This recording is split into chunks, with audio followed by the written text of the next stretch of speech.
अस्सलाम वालेकुम दोस्तों, वेलकम है आपके मेरे यूट्यूब चैनल पाइपिंग नॉलेज में। Today we are going to discuss about lifting plan के बारे में। आज की वीडियो में हम लोग बात करेंगे।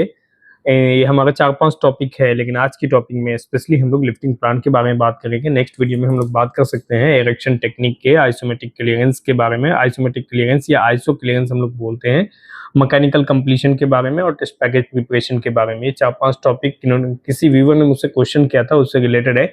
फिलहाल आज की वीडियो में मैं आपको एक्सप्लेन करना चाहता हूं कि अगर आप लिफ्टिंग के बारे में सोच रहे हो, सपोज पाइप लिफ्ट करना हो या फिर आपको वॉल्व इरेक्शन करना हो या पाइप इरेक्शन करना हो या हाइड्रो टेस्ट के टाइम पे आप ब्लाइंड इंस्टॉलेशन करना हो, तो जब आप लिफ्टिंग करते हैं तो आपको किन किन चीजों पे फोकस करना चाहिए। स्पेशली आपको वॉल्व इरेक्शन करना हो या पाइप इरेक्शन करना हो, तो पाइपिंग में ज्यादा लिफ्टिंग नहीं आता है। पाइपिंग में स्पूल इरेक्शन करना और वॉल्व इरेक्शन करना मेजर एक्टिविटी होती है।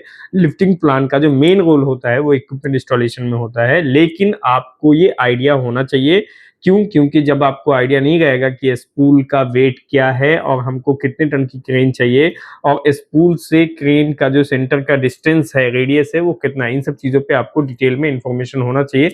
नहीं तो आप क्रेन का रिक्वायरमेंट कैसे डालेंगे। सपोज कीजिए कि किसी स्पूल को इरेक्शन करने के लिए अगर आपको क्रेन की रिक्वायरमेंट डालनी है, तो सबसे पहले आपको ये पता होना चाहिए कि हमारा कौन सा क्रेन यूज होगा यहाँ पे। मतलब थोड़ा तो आइडिया होना चाहिए, वरना अगर आपको 100 टन क्रेन से इंस्टॉलेशन पॉसिबिलिटी है तो आप फिर 200 टन के क्रेन का रिक्वायरमेंट क्यों करेंगे या 150 टन क्रेन का रिक्वायरमेंट क्यों करेंगे।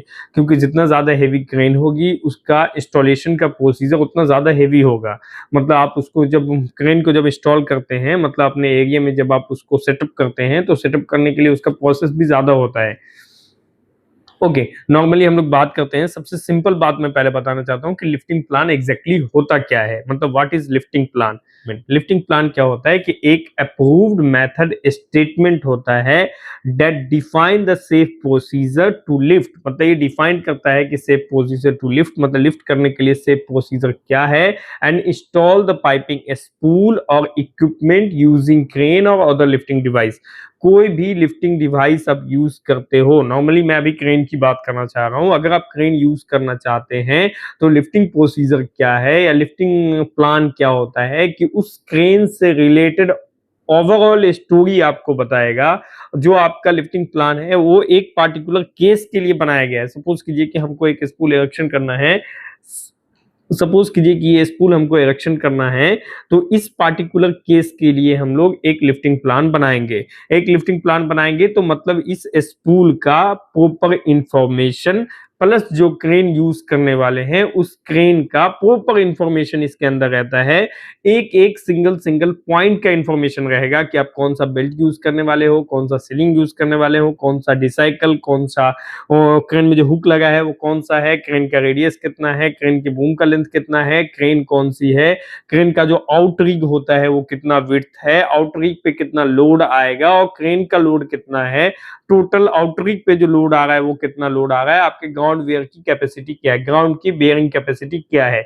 ये सारी इंफॉर्मेशन उस लिफ्टिंग प्लान में दी रहती है। अभी एक छोटी सी बात समझिएगा कि लिफ्टिंग प्लान के अंदर जो आपको इंफॉर्मेशन मिलेगा, इनिशियली आप लिफ्टिंग प्लान नहीं बना सकते। स्टार्टिंग पॉइंट पे आपको नहीं बनाने आएगा। जब आप पास आउट हो कॉलेज पास आउट होकर के आओगे और कोई पाइप इरेक्शन हो रहा है, तो आप उसके जो डिटेल में समझने की कोशिश करेंगे कि इरेक्शन क्या हो रहा है या पाइप कैसे उठ रहा है, तो सबसे पहला क्वेश्चन है कि आप उसका लिफ्टिंग प्लान मांगेंगे। भाई ये जो जॉब चल रही है, एक्टिविटी चल रहा है, लिफ्टिंग हो रहा है, इसका लिफ्टिंग प्लान कहाँ है वो मुझे दिखाइए। जब आप लिफ्टिंग प्लान देखेंगे तो आपको वो क्रेन का नाम, क्रेन का आइडेंटिफिकेशन, क्रेन का कॉन्फ़िगरेशन कौन सा है, उसके बूम का लेंथ क्या है, उसके आउटरिगर का रेडियस कितना, लेंथ क्या है, क्रेन से जो इक्विपमेंट का पिकअप लोकेशन क्या है, जो आप पाइप उठाने वाले हो उसका पिकअप लोकेशन क्या है, ड्रॉप लोकेशन क्या है, कितने एलिवेशन पे वो रखेगा, या फिर आप उसमें जो बेल्ट यूज हो रहा है वो बेल्ट की कैपेसिटी क्या है, जो डिसाइकल यूज हो रहा है उसकी कैपेसिटी क्या है, और जो हमारा ग्राउंड बेयरिंग कैपेसिटी यहाँ पे कितना है, क्रेन के आउटरिगर पे कितना लोड आ रहा है, एक आउटरिगर पे कितना लोड आएगा। ये सारी इंफॉर्मेशन जो आपको वन टाइम, हाँ स्पूल का लेंथ क्या है, स्पूल का वेट क्या है, क्रेन में जो हम स्पूल प्लस उसके एसोसरी जो उसका लिफ्टिंग वाला आइटम्स है, लाइक उसका बेल्ट है, डिसाइकल है या चेन ब्लॉक है या जो भी आइटम आप उसमें यूज कर रहे हो, उन सब का वेट कितना है, टोटल ग्रॉस वेट कितना है, ये सारी इंफॉर्मेशन आपको लिफ्टिंग प्लान में मिलेगा। तो एज ए न्यू इंजीनियर अगर आप साइट पे जाते हैं या कभी आपको 2-3 साल का एक्सपीरियंस है, कभी आपने लिफ्टिंग नहीं किया है, अगर आप कभी साइट पे जाते हो तो इरेक्शन हो रहा है तो सबसे पहले आप उससे लिफ्टिंग प्लान मांगिए। अब एकदम छोटा सा एक पाइप उठा रहा है तो उसके पास लिफ्टिंग प्लान नहीं होगा, ये बात हकीकत है कि मतलब उसके पास एक नॉर्मल लिफ्टिंग का परमिट होगा, उसमें होगा या लोडिंग अनलोडिंग का परमिट होगा जिसकी वजह से वो लिफ्टिंग कर रहा है।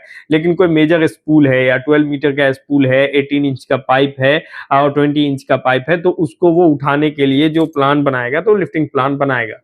तो वो सब चीजों पे आप अगर एक बार उसके लिफ्टिंग प्लान को देखेंगे ना तो आपको पूरी चीजें समझ में आएगी कि एग्जैक्टली लिफ्टिंग प्लान क्या होता है। तो मैं एक नॉर्मल डेफिनेशन बता रहा हूँ कि lifting plan is a documented and approved method statement to define the safe procedure to lift and move and install the pipe spool or equipment using crane or other lifting device। मतलब जब आप crane से किसी चीज को उठाने जाते हैं तो लिफ्टिंग प्लान एक अप्रूव्ड मेथड स्टेटमेंट की तरह काम करता है। मेथड स्टेटमेंट क्या होता है? मेथड स्टेटमेंट के बारे में मैं आपको थोड़ा सा बताऊं कि जब हम लोग कोई चीज का प्लान करते हैं किसी चीज को इरेक्शन करने के लिए, तो सबसे पहली डॉक्यूमेंट जो बनेगी वो इरेक्शन का प्रोसीजर बनेगा। वो एक जनरल प्रोसीजर होता है कि जब आप लिफ्टिंग करेंगे तो इरेक्शन का प्रोसीजर है कि हमको ऐसे ऐसे लिफ्टिंग करना है। बहुत सारे केसेस में पता है क्या शटडाउन में क्या होता है ना कि जैसे हमको एक पाइप इरेक्शन करना है तो वो पाइप तो अभी हमारे पास नहीं है, सपोज कीजिए, तो एक डमी पाइप ला करके प्लास्टिक का या कैसा भी पाइप ला करके उसको कैसे कैसे इंस्टॉल करते हैं, वो भी ट्रेनिंग मतलब कोशिश करता है कि मतलब हम पहले एक बार ट्रेनिंग करें, क्योंकि वो मान लिया वहां पे बहुत सारी क्रिटिकल लाइन है और उस लाइन के टाइम पे जो हमारा मेन लाइन है जो हम फैब्रिकेट कर रहे हैं वो पाइप इरेक्शन करने के टाइम पे कोई ट्रबल तो नहीं हो, तो एक बार डमी इरेक्शन भी करके देखते हैं कि क्या हम वहां पे कर पाएंगे कि नहीं कर पाएंगे। इस तरह से भी मतलब शटडाउन में स्पेशली किया जाता है ट्रेंड करने के लिए कि भाई हमको ऐसे इरेक्शन करना है, क्योंकि शटडाउन में जो बगल वाली लाइन सब होती है वो एक्टिव होती है। इसके लिए तो डमी, तो कहने का मतलब बेसिकली ये है कि मेथड स्टेट प्रोसीजर क्या होता है कि हमको पूरा ओवरऑल इंफॉर्मेशन देता है कि आपको कैसे इरेक्शन करना है। अब उस प्रोसीजर के अगेंस्ट में हम लोग मेथड स्टेटमेंट बनाते हैं। मेथड स्टेटमेंट क्या होता है कि एक पार्टिकुलर जॉब के अगेंस्ट में वो मेथड स्टेटमेंट बनता है। मेथड स्टेटमेंट का मतलब कि हमको पाइप इरेक्शन करना है तो स्पूल इरेक्शन करना है तो स्पूल इरेक्शन का मेथड स्टेटमेंट के में सारी डिटेल लिखी होगी। डिटेल का मतलब कि हमको कैसे कैसे वो स्पूल को लिफ्ट करना है, कैसे मतलब उसका क्लीनिंग क्या है, कैसे कैसे मतलब हम लोग टोटल एक्टिविटी उसके रिलेटेड सारी इंफॉर्मेशन उस मेथड स्टेटमेंट में रहता है। अब इस प्रोसीजर और मेथड स्टेटमेंट को देख करके हम लोग एक डॉक्यूमेंट बनाते हैं जिसका नाम होता है जेएसए, जॉब सेफ्टी एनालिसिस, या फिर जॉब हजार्ड एनालिसिस। जेएचए या जेएसए बोलते हैं, कहीं कहीं जेएसए बोलते हैं, कहीं पे जेएचए बोलते हैं, job hazard analysis, job safety analysis. अब क्या होता है कि आपका और कंस्ट्रक्शन के टीम्स का और सेफ्टी के टीम्स का प्लस आपके जो क्लाइंट है उसके साथ एक ज्वाइंट मीटिंग होगा, उसमें वो आइडेंटिफिकेशन होगा कि ड्यूरिंग द लिफ्टिंग जो मेथड स्टेटमेंट पे प्रोसेस लिखा है कि कैसे आपका लिफ्टिंग होगा, वो तो पूरा आइडेंटिफिकेशन आपने कर दिया कि हम ऐसे ऐसे लिफ्ट करेंगे। तो मेथड स्टेटमेंट में जो प्रोसेस लिखा है उस प्रोसेस के अगेंस्ट में आपको क्या क्या सेफ्टी का प्रॉब्लम्स हो सकता है, वहां पे हजार्ड क्या क्या है, और उस हजार्ड से बचने के लिए आइडेंटिफिकेशन किया जाता है कि ये हजार्ड है और इससे हमको सेफ रखने के लिए हमको क्या क्या प्रिकॉशन लेना है। जो जेएचए होता है वही है जॉब हजार्ड एनालिसिस। सबसे पहले हम हजार्ड को एनालाइज करते हैं, उस मेथड स्टेटमेंट के जरिए हम समझने की कोशिश करते हैं कि वो हजार्ड क्या है और उस हजार्ड को हम लोग एनालाइज करके उसके लिए क्या क्या प्रिकॉशन लेना है, वही जेएचए होता है। और जेएचए यानी कि जॉब सेफ्टी एनालिसिस, जॉब के सेफ्टी के लिए हम लोग एनालिसिस करते हैं। तो जब आप इरेक्शन का या लिफ्टिंग का परमिट लेने जाएंगे तो साथ में वो जेएचए और जेएसए जो है वो उसको अटैच करके ही जाना होगा और उसमें चीजें लिखी रहती है कि इरेक्शन के टाइम पे आपको क्या क्या दिक्कत होगा, तो आपको क्या क्या सेफ्टी का प्रिकॉशंस लेना है, वो आपको करना है, मैंडेटरी है वो।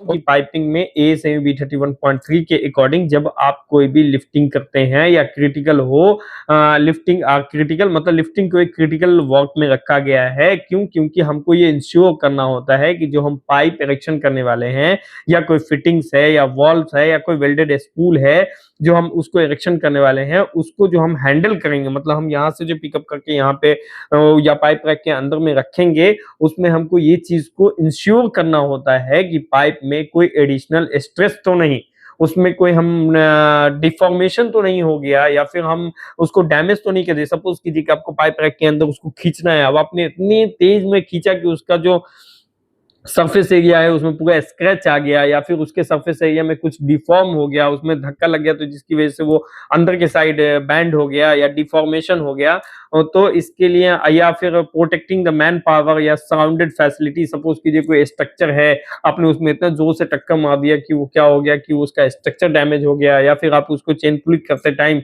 कुछ उसका स्ट्रक्चर डैमेज हो गया या अदर पाइप डैमेज हो गया, तो ये चीजें जो है वो लिफ्टिंग प्लान जो है ये इंश्योर करता है कि मतलब आप जो पाइप लिफ्ट करेंगे उसमें कोई भी एडिशनल स्ट्रेस या डिफॉर्मेशंस या फिर कोई ओवर स्ट्रेस या कोई डैमेज नहीं होगा। ये सारी चीजों को प्रोटेक्ट रखना है, लाइक मैन पावर को, लाइक सराउंडेड को, ये सबको प्रोटेक्ट में रखना है। ये है बेसिकली लिफ्टिंग। तो अगर हम बात करें why lifting plan is mandatory, मतलब लिफ्टिंग प्लान मैंडेटरी क्यों होता है, तो lifting plan mandatory due to some of the reason है। पहला safety manpower, safety of the manpower की सेफ्टी बहुत अर्जेंट है। मैं आपको एक आइडिया दे रहा हूँ, हम लोग वहां पे जॉब कर रहे थे भटिंडा में, पाइप का इरेक्शन हुआ था और हम लोग तो नीचे थे। ये जो पाइप का कॉलम होता है ना, स्ट्रक्चर का कॉलम इस टाइप से, मतलब हर 6 मीटर पे एक बंदा स्ट्रक्चर के कॉलम के पास में खड़ा हुआ था और वो पाइप दूसरे स्ट्रक्चर के कॉलम या कहीं भी थे, वो टच हो गया था पाइप से, मतलब स्ट्रक्चर से।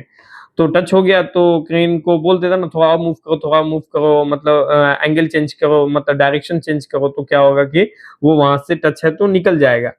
अब उसने जो मूव कराया तो वो निकला नहीं, फिर उसको पता नहीं क्या हुआ, झटके में इतनी जोर से वो निकला कि सामने वाला जो दूसरा बंदा था वो स्ट्रक्चर में टच था, वो पाइप जाकर के स्ट्रक्चर में टच हो गया और बंदे की स्पॉट डेथ हो गई।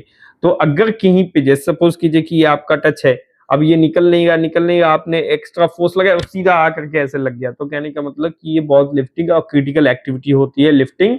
और जो लिफ्टिंग प्लान हम लोग बनाते हैं वो प्लान के अकॉर्डिंग ही लिफ्टिंग करना होता है। सपोज कीजिए कि आपका पाइप टच हो गया तो उसके ऊपर एडिशनल स्ट्रेस नहीं देना है। एडिशनल स्ट्रेस देंगे तो मतलब यहाँ क्या टच हो गया तो अब जो ये किसी तरह से अगर निकल गया तो इधर में डायरेक्ट आकर के टच हो जाएगा ना। तो इस तरह से है कि मतलब उसमें जाकर के वो डायरेक्ट स्ट्रक्चर से टकरा गया और बंदा स्ट्रक्चर के पास में खड़ा हुआ था और पाइप और स्ट्रक्चर के बीच में वो मतलब पूरी तरह जैसे ये स्ट्रक्चर के पास में खड़ा था और पाइप यहाँ से जो झटके में निकला तो वो डायरेक्ट आकर के इसमें टच हो गया, वो बंदा उसी टाइम स्पॉट डेथ हो गया। तो कहने का मतलब कोई भी लिफ्टिंग एक्टिविटी होती है वो बहुत क्रिटिकल है, कभी भी एक्सीडेंट हो सकता है, इसके लिए आपको सेफ्टी से रहना है। टैगलाइन सब चीजें हैं वो सबको आपको यूज करना है और इसी के लिए बताया गया है कि why lifting plan is mandatory. Lifting plan mandatory क्यों होता है, तो सबसे पहला पॉइंट, अच्छे इंजीनियर की निशानी है कि सेफ्टी को आपको प्रायोरिटी पे रखना है। काम हम आज के बजाय कल भी कर लेंगे, मुश्किल नहीं है। हम आज दिन में नहीं किए तो रात में कर लेंगे, रात में नहीं किए तो दिन में कर लेंगे, प्रॉब्लम उसका कुछ भी नहीं। एक दिन से आपका प्लान ना तो आगे हो जा रहा है ना पीछे हो जा रहा है। लेकिन अगर किसी ह्यूमन की इंजरी हो गई तो साथ में तो कंपनी का नाम डिस्ट्रॉय होगा ही, आपका नाम ज्यादा डिस्ट्रॉय होगा। और आपके अगेंस्ट में अगर वो होता है, आपके प्रेजेंस में होता है या आपके एब्सेंस में होता है तो आपका नाम बहुत ज्यादा खराब होगा। तो इसके लिए कभी भी आपको सेफ्टी बाईपास नहीं करना। काम 2 दिन लेट हो जाएगा ये सब लोग भूल जाएगा कि तुमने 2 दिन लेट लगा दिया काम करने में, लेकिन अगर कोई छोटा सा भी मिस्टेक हो गया, एरर हो गया, तो आपको बार बार पुलिस के यहाँ चक्कर लगाना होगा। 100% पुलिस के यहाँ चक्कर लगाना पड़ता है और गल्फ कंट्री में तो आपको उठा के जेल ले जाएगा। Safety of man power, safety man power क्या, प्रिवेंट द एक्सीडेंट, मतलब वो एक्सीडेंट से प्रिवेंट करना, सच एज ड्रॉप लोड, मतलब कुछ ऐसा आपने लोड उठाया वो ड्रॉप हो गया। स्विंगिंग के टाइम में, स्विंगिंग के टाइम में तो वो स्विंग करने के चक्कर में ही वहां पे एक्सीडेंट हुआ था। और क्रेन फेलियर हो सकता है, मतलब ये सब चीजों, क्रेन फेलियर हो सकता है। Ensure the control lifting under the supervision, जो लिफ्टिंग हो रहा है वो कंट्रोल लिफ्टिंग होना चाहिए। मतलब हम यहाँ पे फोर्स अगर लगा रहे हैं तो हमको पता होना चाहिए कि कितना फोर्स लग गया, जिसकी वजह से वो स्पूल अगर निकलेगा तो कहाँ जाकर के टच हो जाएगा। तो ये चीजों का ध्यान रखना है और इसके लिए कहते हैं मेच्योरिटी आनी चाहिए। जल्दी घबराहट में कोई काम नहीं करना चाहिए। कहीं पे टच हो गया तो उसका एग्जैक्ट रीजन समझना है कि वो क्यों वहां जाकर के टच हुआ। हमारे डूइंग में तो वो टच नहीं हो रहा था। Safety of equipment and piping, मतलब आपको ह्यूमन की सेफ्टी प्रायोरिटी पे रखनी है। दूसरा है कि आपका इक्विपमेंट और पाइपिंग की भी सेफ्टी रखना है। मतलब बगल वाली जो लाइंस है, जो आपके नियर में लाइन जा रहा है, हो सकता है कि वो रनिंग प्लांट हो, तो अवॉइड द पाइप ओवेबिलिटी, मतलब आप ऐसा पाइप ना उठा दें कि उसका ओवेबिलिटी ही डैमेज हो जाए, जो राउंड में है उसका ओवेबिलिटी डैमेज हो जाए, पाइप बैंड हो जाए, वेल्ड में डैमेज हो जाए। आपने ऐसा लिफ्ट कर दिया कि उसका वेल्ड क्रैक हो गया और कोटिंग, जो कि बहुत सारी पाइप पे जो कोटिंग्स रहता है तो कोटिंग डैमेज हो गया। प्रोटेक्ट क्रेन, आपको क्रेन को भी प्रोटेक्ट करना है। ऐसा ले स्पूल ना उठाया था कि वो ऐसे उठाया और वो जाकर के अपने बूम से भी टच हो गया या क्रेन के केबिन से जाकर के टच हो गया, तो ये चीजों का आपका ध्यान रखना है। अवॉइड द प्रोटेक्ट क्रेन्स, मतलब क्रेन को भी प्रोटेक्ट करना है, सीलिंग को भी। कोई सीलिंग रैम उसका एक वायर भी अगर कट जाता है ना, सीलिंग जो पतले पतले वायर से बना होता है, अगर एक वायर भी डैमेज हो गया तो वो सीलिंग दोबारा यूज नहीं कर सकते। एंड रिगिंग एक्सेसरीज जो है वो चीज को आपको प्रोटेक्ट करना है। वो किस चीज से आपको प्रोटेक्ट करना है? ओवरलोडिंग से आपको प्रोटेक्ट करना है, मतलब ओवरलोडिंग नहीं होना चाहिए। ओवरलोडिंग होगा तो मतलब आपने इक्विपमेंट जो लगाया, जो फेलियर वो उसका ओवरलोडिंग का मतलब हो गया कि हमारी कैपेसिटी 5 टन थी, हमने उसमें 5 टन उठा दिया, जबकि हमको 5 टन उठाना नहीं रहता, हमको 80% मैक्सिमम उठाना है। Okay, compiles with standard and specification, आपको अपने प्रोजेक्ट को, अपने वर्क को सेफ्टी एंड स्टैंडर्ड के हिसाब से उसको कंप्लायंस करना है। Required by project HSC requirement का, जो प्रोजेक्ट का एचएससी रिक्वायरमेंट होगा वो आपको फॉलो करना है, उसका रिक्वायर्ड फुलफिल करना है। Mandatory as per approved method statement, जो आपका मेथड स्टेटमेंट अप्रूव्ड होगा आपको उसी को फॉलो करना है। Align with ASME 31.3, stress and handling condition को एक्शन में लेना है, मतलब कंसिडरेशन करना है। कहने का मतलब ये है कि हम लोग जो भी लिफ्टिंग करेंगे उसका जो लिफ्टिंग पॉइंट है उसको हमको मैंडेटरी, जैसे हम जब भी हम अगर कोई हमसे पूछता है कि लिफ्टिंग प्लान के बारे में बताओ, तो लिफ्टिंग प्लान के बारे में तो बताना है, लेकिन एज ए इंजीनियर आपको लिफ्टिंग प्लान में कुछ इंपॉर्टेंट मैंडेटरी पॉइंट है, वो पॉइंट जरूर आपको कंसीडर करना, like safety of man power, safety of equipment and piping, like compiles with standard and specifications. और रिस्क कंट्रोल, रिस्क कंट्रोल का मतलब होता है कि सबसे पहले आपको हजार्ड आइडेंटिफिकेशन होना चाहिए। अगर हजार्ड ही आइडेंटिफिकेशन नहीं होगा तो आप रिस्क कैसे कंट्रोल करेंगे? हजार्ड आइडेंटिफिकेशन क्या होता है कि लाइक आज हमारा विंड का स्पीड ज्यादा है, तो हम लोग आज एक्टिविटी नहीं करेंगे, आज का काम स्टॉप करेंगे। जब विंड की स्पीड डाउन होगी तो हम लोग एक्टिविटी करेंगे। लाइक नियर बाई में कोई लाइव लाइन है या अंडरग्राउंड कोई सर्विस है या फिर कोई रिस्ट्रिक्टेड एरिया है, तो ये सब पहले हम लोग आइडेंटिफाई करते हैं।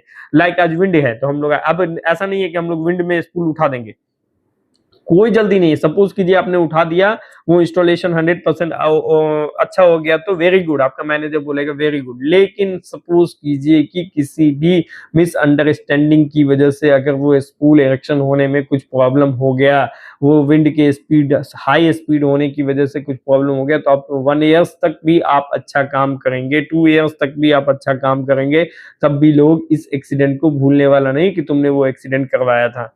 तो इसके लिए कभी भी रिस्क लेने की कोई जरूरत नहीं है। आज काम नहीं हुआ तो कल होगा, लेकिन आपको कुछ भी हाई प्रेशर में आकर के ऐसा एक्टिविटी नहीं करना है। ओके, नेक्स्ट हम बात करते हैं लिफ्टिंग प्लान में कुछ इंपॉर्टेंट बातें होती है, जो टेक्निकल बातें होती है वो मैं आपको बताता हूँ। सबसे पहला होता है लोड डिटेल, सेकंड नंबर पे क्रेन का डिटेल। लिफ्टिंग प्लान मैंने आपको इनिशियल में बताया था कि जब आप किसी नए प्रोजेक्ट पे जाएं और कोई बंदा वहां पे लिफ्टिंग कर रहा है, आपको कुछ भी पता नहीं है लिफ्टिंग के बारे में, तो उससे आप लिफ्टिंग प्लान मांगे। लिफ्टिंग प्लान जब उससे आप पूछेंगे तो वो आपको देगा, तो उसमें आपको जो इन्फॉर्मेशन मिलेगी वो इन्फॉर्मेशन होता है लोड का डिटेल। मतलब लिफ्टिंग प्लान में टिपिकल कंटेंट्स ये सब रहता ही है। क्या रहता है? लोड का डिटेल, सेकंड नंबर क्रेन का detail, third number lifting tool and rigging का डिटेल, चौथा नंबर है centre of gravity COG। Next है हमारा लिफ्टिंग स्केच, मतलब लिफ्टिंग का स्केच भी बना रहेगा जो आपको ज्यादा समझ में, आपको दिखाऊंगा इसी वीडियो में लिफ्टिंग का स्केच क्या होता है। रोल एंड रिस्पॉन्सिबिलिटी, किसका रोल क्या है। रिस्क असेसमेंट, मैं आपको पहले ये देखिए लिफ्टिंग का स्केच, सपोज कीजिए कि हमको कोई पाइप उठाना है तो हमारा ये लिफ्टिंग स्केच है, और ये हमारा कोई ब्लाइंड उठाना है तो ये हमारा लिफ्टिंग स्केच है। इस टाइप का लिफ्टिंग स्केच भी रहता है उसमें। मैं आपको कंप्लीट वीडियो बताता हूँ, आप हमारे साथ 1 घंटा रहे, आपको मैं लिफ्टिंग की सारी बात बता दूंगा आज, जो आपको मैंडेटरी होगा, जो कभी भी इरेक्शन में आपको पूछेगा तो आपको इस तरह से एक्सप्लेन करना है। और गारंटी रखिए कि अगर आप इस तरीके से एक्सप्लेन करेंगे ना तो आपका इंटरव्यू बहुत अच्छा जाएगा। और आपको खुद की इन्फॉर्मेशन होनी चाहिए ना, आपकी खुद की लाइफ इंपॉर्टेंट है। अगर आपको पता ही नहीं कि हमारा ये रेडियस है और ये क्रेन है और ये स्पूल है, इसका वेट इतना है, आपने वो उठा दिया, पता चला वो क्रेन कैपेसिटी में नहीं था, आपने जबरदस्ती उठा दिया, और जब जबरदस्ती उठा दिए तो फिर आपको कुछ प्रॉब्लम हो गया, तो उसकी रिस्पॉन्सिबिलिटी हम लोग उसकी रिस्पॉन्सिबिलिटी आपके ऊपर आ जाएगा। इसके लिए बहुत सारे केसेस में क्या होता है कि आपका क्रेन ऑपरेटर आपको बता देगा कि नहीं नहीं ये साहब ओवरलोडिंग हो जाएगा, ये इरेक्शन नहीं होगा, तो आपको पता होना चाहिए ना कि भाई ओवरलोडिंग कैसे हुआ, तुम कैलकुलेशन करके दिखाओ, या मतलब हम कैलकुलेशन करके दिखाते हैं तुमको। तो ऐसा भी है कि आपको पता नहीं रहेगा तो आपका जो बंदा होगा वो आपको बता देगा कि सर ये ओवरलोडिंग हो जाएगा, ये इस क्रेन से नहीं होगा, इसके लिए आप दूसरी क्रेन लेकर के आओ। तो आपको इन्फॉर्मेशन होनी चाहिए।